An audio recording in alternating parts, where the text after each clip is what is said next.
Assalamualaikum warahmatullahi wabarakatuh.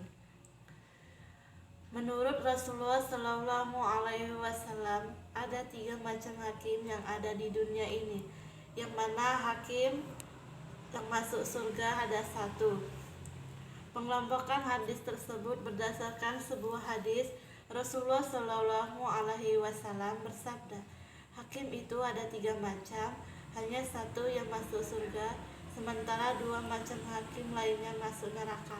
Adapun yang masuk surga adalah seorang hakim yang mengetahui al-haq kebenaran dan memutuskan perkara dengan kebenaran itu, sementara hakim yang mengetahui kebenaran lalu berbuat zalim tidak adil dalam memutuskan perkara, maka dia masuk neraka. Dan seorang hakim yang memutuskan perkara memvonis karena buta dan bodoh hukum, maka ia juga masuk neraka. Hadis riwayat Abu Daud. Berlaku adil juga menjadi salah satu perintah dari Allah Subhanahu wa Ta'ala yang harus dilakukan setiap manusia. Allah berfirman, sesungguhnya Allah menyuruh kamu menyampaikan amanat kepada yang berhak menerimanya dan menyuruh kamu apabila menetapkan hukum di antara manusia supaya kamu menetapkan dengan adil. Sesungguhnya Allah memberi pengajaran yang sebaik-baiknya kepadamu. Sesungguhnya Allah adalah Maha mendengar lagi Maha melihat.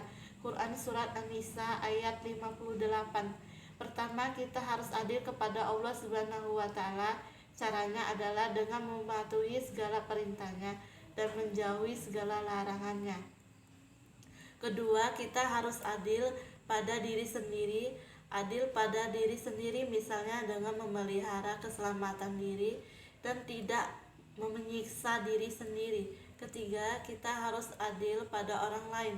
Perlakuan orang lain sesuai dengan haknya adalah salah satu cara agar kita bisa berlaku adil kepada setiap manusia. Keempat, kita adil pada setiap makhluk Allah, baik kepada hewan, tumbuhan, dan segala sesuatu yang ada di alam ini. Harus kita perlakukan dengan sebaik-baiknya. Jangan sampai kita serakah mengeksploitasi alam hingga tak peduli pada kelestariannya. Sementara di ayat lain Allah juga berfirman, wahai orang-orang beriman, jadilah kamu orang yang benar-benar penegak keadilan, menjadi saksi karena Allah, biarpun terhadap diri sendiri atau ibu bapak dan kaum kerabatmu. Jika ia kaya ataupun miskin, maka Allah lebih tahu kemaslahatannya. Maka janganlah kamu mengikuti hawa nafsu karena ingin menyimpang dari kebenaran.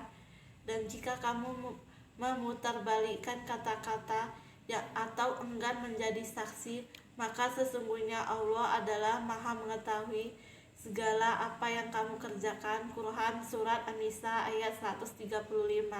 Begitulah tugas berat seorang hakim yang harus berlaku adil setiap memutuskan suatu perkara. Selain itu, pada dasarnya setiap insan adalah hakim pada diri sendiri dan juga untuk berlaku adil terhadap Allah, orang lain, dan seluruh alam. Wassalamualaikum warahmatullahi wabarakatuh.